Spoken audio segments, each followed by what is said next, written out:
Hello students, अभी हम corporate accounting का पेपर करेंगे जो 2016 में आया हुआ है।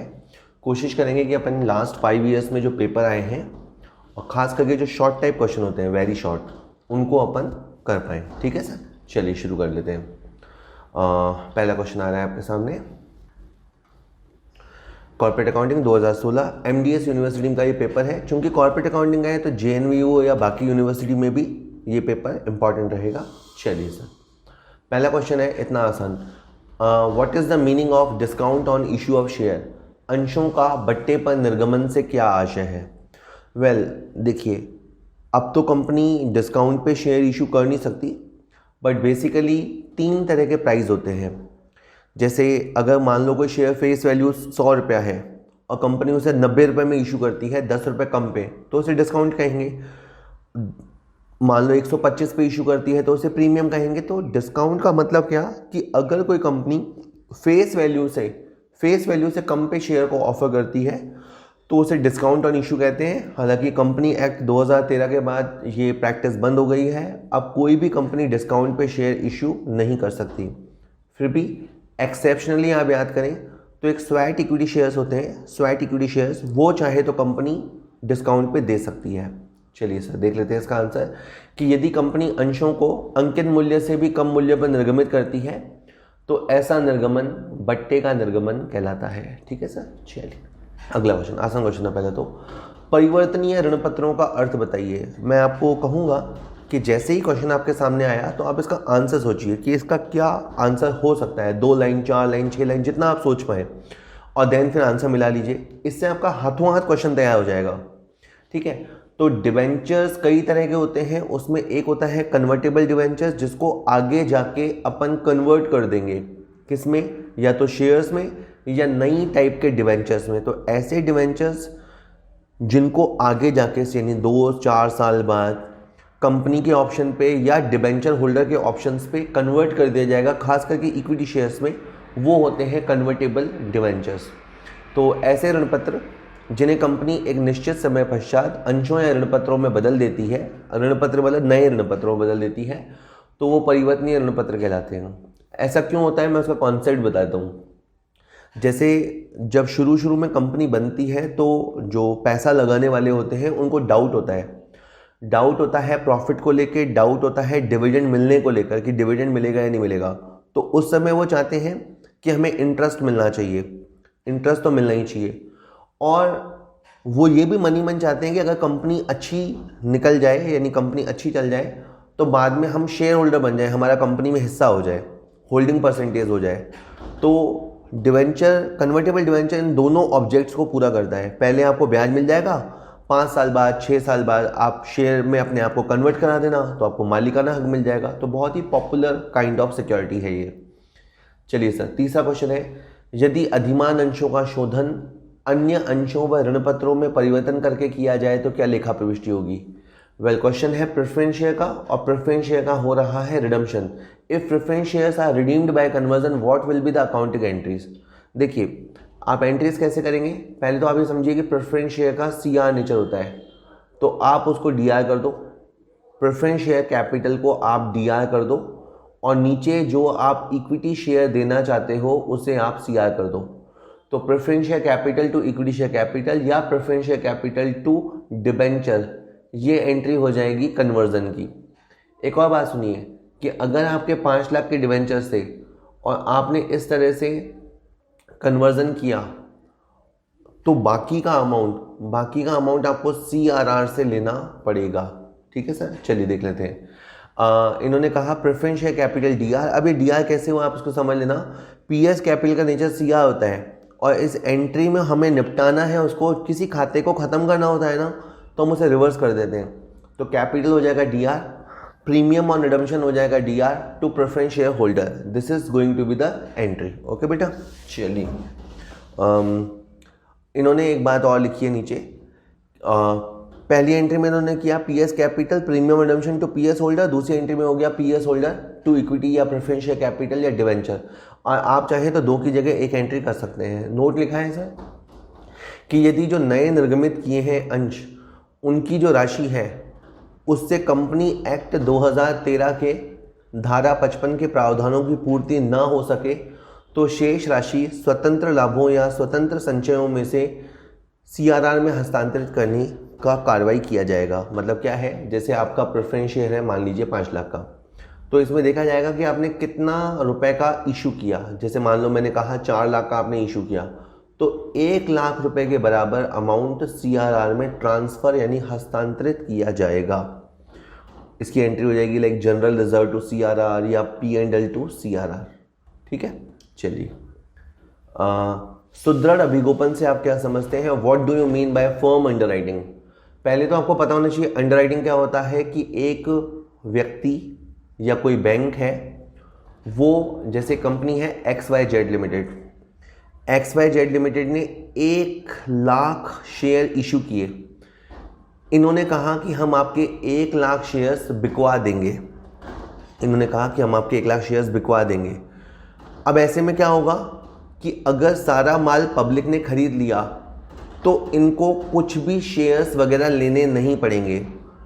और अगर मान लो पब्लिक ने 80,000 शेयर्स खरीदे तो 20,000 शेयर्स इन्हें लेने पड़ेंगे। यानी अंडरराइटर को शेयर मिलेंगे या नहीं मिलेंगे वो इस बात पे डिपेंड करता है कि पब्लिक ने कैसा रिएक्ट किया, कैसा रिस्पॉन्स किया। अगर पब्लिक ने सारे शेयर्स ले लिए तो इनको शेयर्स नहीं मिलेंगे, पब्लिक ने कम शेयर खरीदे तो इनको शेयर्स मिलेंगे।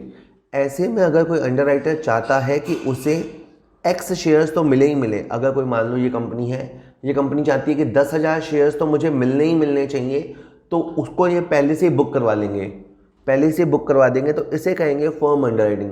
तो फर्म अंडरराइटिंग का मतलब क्या हुआ, अब आप वर्ड्स में सुनिए कि सुदृढ़ अभिगोपन के अंतर्गत अभिगोपक अपने सामान्य दायित्व के अतिरिक्त अंशों व ऋण पत्रों की एक निश्चित संख्या में क्रय करने का वचन देता है। दैट इज, जब इसे आप समझिए कि कहें इसको कि जब अंडरराइटर अग्रीमेंट करता है उसी समय वो तय कर लेता है कि इतने शेयर्स तो मैं खरीदूंगा। पब्लिक ने नहीं लिए, लेने पड़ेंगे, वो तो मैं लूँगा ही लूँगा, वो लेना तो मेरा सामान्य दायित्व है। मैं अपनी मर्जी से भी कुछ शेयर्स लेना चाहता हूँ, तो वो होता है सर फर्म अंडरराइटिंग। वेल, अगला क्वेश्चन है, कर का अग्रिम भुगतान चिट्ठे में कहाँ दिखाया जाता है? Where is the advance payment of tax shown while preparing balance sheet? आराम से देखिए, अगर कंपनी अपना बैलेंस शीट बना रही है और कंपनी ने एडवांस पेमेंट ऑफ टैक्स किया है तो ये एक तरह से असेट है। Simple, it's an asset. Okay, her company या नॉर्मली हर पर्सन जिसका टैक्स लायबिलिटी 10,000 से ज़्यादा होता है उसे एडवांस टैक्स देना पड़ता है। एडवांस टैक्स क्वार्टरली देना पड़ता है। तो जैसे जब आप टैक्स देंगे तो बैंक तो जाएगा नीचे, बैंक बैलेंस जाएगा नीचे, और ऊपर आएगा बेटा एडवांस टैक्स। तो एंट्री क्या लग रही है? Advance tax to bank. Advance tax to bank entry हो रही है। तो ये एडवांस टैक्स जो डेबिट हो रहा है वो बैलेंस शीट में कहाँ आएगा? बैलेंस शीट में वो असेट में आएगा। असेट में कौन सी असेट्स में आएगा? करंट असेट्स में आएगा। करंट असेट्स में भी आएगा OCA, अदर करंट असेट्स। देख लीजिए आंसर कि इसे हम बैलेंस शीट के असेट साइड में करंट असेट्स के अदर करंट असेट्स में दिखाते हैं। तो ये हमने इसका एड्रेस बता दिया। एक अकाउंटेंट को हर आइटम का एड्रेस पता होना चाहिए, वेयर टू गो, कहाँ जाएगा। ठीक है सर। विभाजन योग्य लाभ क्या है? What are the divisible profits? तो इसके नाम में ही सीक्रेट है। एक तो होता है प्रॉफिट, कंपनी ने प्रॉफिट कमाया। अब क्या होता है, कंपनी प्रॉफिट कमाती है तो कंपनी को कुछ रिजर्व्स होते हैं वो बनाने होते हैं। जैसे मान लीजिए कंपनी को एक DRR है वो बनाना ही पड़ता है। अगर डिबेंचर्स हैं तो DRR बनाना ही पड़ता है। उसके बाद कंपनी कुछ प्रॉफिट्स को डिस्ट्रीब्यूट कर सकती है। तो मतलब वो प्रॉफिट जो डिस्ट्रीब्यूटेबल हैं, वो प्रॉफिट जिन्हें डिस्ट्रीब्यूट किया जा सकता है, कॉल्ड डिविजिबल प्रॉफिट। अगर मैं आपको पीछे से थोड़ा शुरू करूं तो कंपनी के पास सबसे पहले आता है profit before interest and tax, PBIT। उसमें से कंपनी पहले इंटरेस्ट देती है, फिर टैक्स देती है। तो कंपनी के पास आता है प्रॉफिट आफ्टर टैक्स। जनरली ये जो प्रॉफिट आफ्टर टैक्स होता है वो होता है डिस्ट्रीब्यूटेबल प्रॉफिट्स। फिर कंपनी चाहे तो इसमें से डिविडेंड दे दे और चाहे तो कंपनी डिविडेंड डिस्ट्रीब्यूट ना करे और रिजर्व क्रिएट कर ले। तो डिविजिबल प्रॉफिट्स ये है सर। देखिए इसका क्या कहता है, ऐसे लाभ जो शेयर होल्डर्स को लाभांश के लिए उपलब्ध हैं और जिसकी गणना कंपनी एक्ट की धारा 123 के प्रोविजंस के अनुसार की जाती है, विभाजन योग्य लाभ कहलाते हैं। मतलब ऐसे प्रॉफिट्स जो सेक्शन 123 के हिसाब से कैलकुलेट किए गए हैं अकाउंट्स मेंटेन करके, और जिसमें से कंपनी चाहे तो डिविडेंड दे सकती है। तो ये सर समझना ज़रूरी है क्या? बिल्कुल समझना ज़रूरी है, क्योंकि जैसे CRR वगैरह बनते हैं तो CRR वगैरह बनते समय डिस्ट्रीब्यूटेबल प्रॉफिट्स को ही देखा जाता है। तो वो प्रॉफिट जिसमें से डिविडेंड दिया जा सकता है, देगी या नहीं देगी वो कंपनी की पॉलिसी होती है, जिसको डिविडेंड पॉलिसी कहते हैं, लेकिन वो प्रॉफिट जिसमें से डिविडेंड दिया जा सकता है वो होते हैं सर डिविजिबल प्रॉफिट या डिस्ट्रीब्यूटेबल प्रॉफिट्स। अगला क्वेश्चन है, ख्याति की लेखा अवधारणा को समझिए। What is the accounting concept of goodwill? देखिए, गुडविल के बारे में हमने सुन रखा है, और गुडविल कब मानी जाती है? जब हमारे प्रॉफिट नॉर्मल प्रॉफिट से ज़्यादा हो। तो जब अकाउंटिंग के पॉइंट ऑफ व्यू से हमारे प्रॉफिट नॉर्मल से ज़्यादा हो तो है गुडविल। और मान लीजिए कि कोई बिजनेस है, उसके असेट हैं 50 लाख के, उसके लायबिलिटी हैं 10 लाख के, उसके नेट असेट हैं 40 लाख के, और हमने उसका बिजनेस 42 लाख में खरीद लिया। हमने उसका बिजनेस 42 लाख में कह दिया, तो यानी अकाउंटिंग बुक वैल्यू के हिसाब से बिजनेस होना चाहिए था 40 का, पर हमने लिया 42 का, तो ये भी है गुडविल। तो गुडविल के अकाउंटिंग कॉन्सेप्ट इस तरह से दो चीज़ों से बनता है। देखिए अब इसका लेखांकन अवधारणा के अनुसार, यानी ये जो अवधारणा है, जो ये जो कॉन्सेप्ट है, वो कहता है गुडविल हम मानेंगे इन दो कंडीशन में। पहला, यदि बिजनेस नॉर्मल प्रॉफिट से ज़्यादा कमा रहा हो, यानी हमारा जो P&L है वो इस बात की गवाही देता हो कि हम नॉर्मल से ज़्यादा कमा रहे हैं, या हमारी बैलेंस शीट इस तरह की गवाही दे कि व्यवसाय के विक्रय पर पुस्तक मूल्य से ज़्यादा मूल्य मिलने की संभावना हो। जैसे मैंने कहा ना, अभी आपके असेट देखो और लाइब्रेरी देखो, उस हिसाब से आपको मिलना चाहिए या सामने वाली कंपनी को मिलना चाहिए 40 लाख, पर कोई आपको 42 लाख ऑफर कर रहा है, 45 लाख ऑफर कर रहा है, 75 लाख ऑफर कर रहा है, मतलब बुक वैल्यू से ज़्यादा ऑफर कर रहा है, देन यू कैन से कि आपके बिजनेस में गुडविल है, देयर इज अ गुडविल।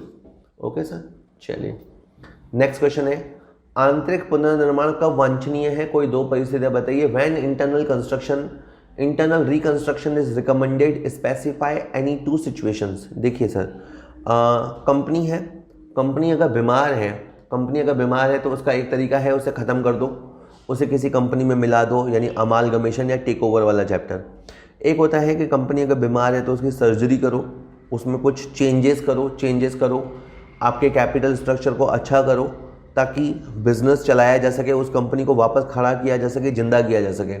तो इंटरनल रिकंस्ट्रक्शन की बहुत सारी कंडीशंस होती हैं, उसमें से कुछ कंडीशंस अभी आप देखेंगे। पहला, कि अगर कंपनी का कैपिटल स्ट्रक्चर बहुत ही कॉम्प्लेक्स हो और तो उसे सरल और सुविधाजनक बनाना हो, तो यानी अगर कंपनी की कैपिटल स्ट्रक्चर बहुत ही, जैसे आपका शेयर है, उसके नंबर ऑफ शेयर्स बहुत ज़्यादा है, रिजर्व्स एंड सरप्लस की हालत बहुत ख़राब है, डिबेंचर्स बहुत ज़्यादा हो रखे हैं, कहने का मतलब है आपके सारे रेशोज़ या पैरामीटर्स बिगड़े हुए हैं। आपका debt equity ratio, proprietors ratio, total asset to debt ratio सब बिगड़ा हुआ है। तो अपनी कैपिटल स्ट्रक्चर को ओके और स्मूथ करने के लिए आप इंटरनल रिकंस्ट्रक्शन करते हो। आपने अगर वो चैप्टर पढ़ा होगा तो इंटरनल रिकंस्ट्रक्शन में बोलता है 10 रुपये के शेयर को 5 रुपये का बना दिया जाए, डिबेंचर होल्डर्स का ब्याज खत्म कर दिया जाए, इस तरह की बहुत सारी बातें होती है। दूसरा है कि अगर कंपनी के अंशों के फेस वैल्यू में परिवर्तन की आवश्यकता हो ताकि वह भावी विनियोजकों के लिए आकर्षक बन सके। कई बार क्या होता है, आपका शेयर का प्राइस बड़ा ऑड होता है। मान लो शेयर का प्राइस है 1000 रुपये, अब 1000 रुपये ऐसा है कि कोई बंदा खरीदने को तैयार नहीं है, या शेयर का प्राइस है 500 रुपये, तो आप उसको छोटे प्राइस में बदल दो। तो इंटरनल रिकंस्ट्रक्शन इन्होंने बताया कि अगर आपका कैपिटल स्ट्रक्चर बहुत ही कॉम्प्लेक्स हो तो उसे ईजी और स्मूथ करने के लिए, या आपकी अगर फेस वैल्यू अट्रैक्टिव नहीं है तो उसको अट्रैक्टिव बनाने के लिए इंटरनल रिकंस्ट्रक्शन किया जाता है, ताकि जो इन्वेस्टर्स हैं वो आपकी कंपनी की तरफ आएँ और आपका शेयर्स खरीदें। ठीक है सर। हस्तांतरित कंपनी की पुस्तकों में निम्नलिखित जर्नल एंट्री क्या प्रकट करती है? When a transferee company passes the following journal entry in its books, capital reserve to stock. Well, पहले यूँ समझिए कि एक कंपनी का नाम है BCom और एक कंपनी का नाम है MCom। ठीक है, तो BCom का बिजनेस MCom ने ले लिया, तो BCom तो है स्मॉल कंपनी और MCom है बड़ी कंपनी। ठीक है, तो नाम से भी समझ में आता है कि इस छोटी कंपनी का बिजनेस बड़ी कंपनी ने ले लिया। जो ट्रांसफ़र करेगा वो तो हो गया ट्रांसफरर कंपनी, ये हो गया ट्रांसफरी कंपनी। ठीक है, हस्तांतरक कंपनी ये वाली हो गई हस्तांतरक कंपनी, और ये हो गई हस्तांतरित कंपनी। क्या होता है कि जब ये बिज़नेस को परचेज़ करती है ना, बिज़नेस को जब ये परचेज़ करती है तो इसकी बुक्स में या तो गुडविल क्रिएट होता है या कैपिटल रिजर्व क्रिएट होता है। जब बड़ी कंपनी छोटी कंपनी के बिज़नेस को लेती है तो या तो इसके बिज़नेस में गुडविल क्रिएट होगा इन केस ऑफ लॉस या in case of extra payment, या प्रॉफिट क्रिएट होगा in case of under payment, यानी कैपिटल रिजर्व क्रिएट होगा। बाद में अगर इन दोनों ने आपस में कभी एक दूसरे को माल बेचा था, यानी अमालगमेशन होने से पहले बड़ी कंपनी ने छोटी कंपनी को या छोटी कंपनी ने बड़ी कंपनी को माल बेचा था, और न सिर्फ माल बेचा था और वो माल अमालगमेशन के दिन इनके पास मौजूद है। मतलब ये बहुत कंडीशनल क्वेश्चन है। मैंने क्या क्या बोला, कंपनियों ने आपस में एक दूसरे को माल बेचा था और अमालगमेशन के दौरान के पास अगर वो माल किसी के पास पड़ा है तो जो प्रॉफिट, जो स्टॉक है, स्टॉक के अंदर जो प्रॉफिट एलिमेंट है, उस प्रॉफिट एलिमेंट को आपको ख़त्म करना पड़ेगा, एलिमिनेट करना पड़ेगा। उसको एलिमिनेट करने के लिए एंट्री बनेगी कैपिटल रिजर्व टू स्टॉक, ऐसा भी लिखा जाता है, और कुछ ऑथर्स लिखते हैं capital reserve to stock reserve. तो ये इस तरह की केस है सर, काफ़ी बड़ा हो गया। इसका सिंपल में मतलब है कि स्टॉक में जो अनरियलाइज प्रॉफिट है, स्टॉक के अंदर जो प्रॉफिट इंक्लूड है, उसे हमने अपने कैपिटल प्रॉफिट से एडजस्ट किया है। किसने एडजस्ट किया है? बड़ी कंपनी ने। जब छोटी कंपनी का बिजनेस खरीदा, उसे जो मुनाफा हुआ है उस मुनाफे से आपने अनरियलाइज प्रॉफिट को एडजस्ट किया है। टफ था क्वेश्चन। चलिए लास्ट क्वेश्चन देख लेते हैं सर। किन परिस्थितियों में एक कंपनी दूसरी कंपनी की सहायक मानी जाती है? In what situation a company becomes a subsidiary company of another company? Well, एक होता है समझियो पापा और एक होता है बेटा, ठीक है। तो ये बेटा कंपनी की सिचुएशन कब क्रिएट होती है? तो मान लीजिए कि इसके 7 डायरेक्टर्स हैं, इसके बोर्ड ऑफ डायरेक्टर में 7 लोग हैं और 7 में से 4 इसके कहने पे चलते हों। यानी अगर बोर्ड ऑफ डायरेक्टर उसमें आधे से ज़्यादा इसके कंट्रोल में हो तो इसे कहेंगे सब्सिडियरी कंपनी, इसे कहेंगे होल्डिंग कंपनी। या इस कंपनी के जो नंबर ऑफ इक्विटी शेयर्स हैं उसमें से आधे से ज़्यादा इसके हों। मान लीजिए इसके शेयर्स हैं 10,000 और 10,000 का 50% होता है 5,000 और 5,000 से ज़्यादा शेयर्स इसके पास हों, तो फिर ये होल्डिंग कंपनी हो जाएगी और ये सब्सिडियरी कंपनी हो जाएगी। और मान लीजिए कि ये बेटा कंपनी सब्सिडियरी है एक्स लिमिटेड की और ये एक्स लिमिटेड सब्सिडियरी है पापा कंपनी की, तो ये डबल सब्सिडियरी है, ये इसकी भी सब्सिडियरी है और ये इसकी भी सब्सिडियरी है। तो कोई कंपनी 3 केसेस में सब्सिडियरी बनती है। फर्स्ट, अगर कोई और कंपनी इसके बोर्ड ऑफ डायरेक्टर्स पे कंट्रोल करती है, आधे बोर्ड ऑफ डायरेक्टर्स पे इसका कंट्रोल हो, तो ये कंपनी हो जाएगी सब्सिडियरी कंपनी। या कोई और कंपनी है जो इसके आधे से ज़्यादा इक्विटी शेयर्स को होल्ड करती हो,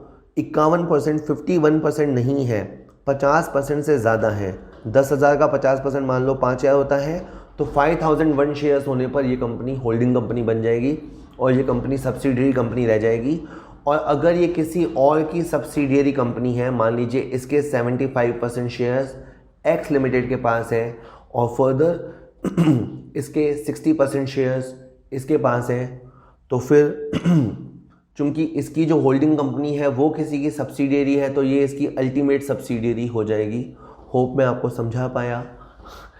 थोड़ा सा आप इनको देखिएगा, क्वेश्चंस को दोबारा सुनिएगा। मैं कोशिश करूँगा कि ऐसे वेरी शॉर्ट या शॉर्ट आपको छोटे छोटे क्वेश्चंस बताऊँ ताकि एग्ज़ाम में आए तो आप थोड़ा आराम से इनको लिख पाओ। चलिए ठीक है, okay, thank you very much.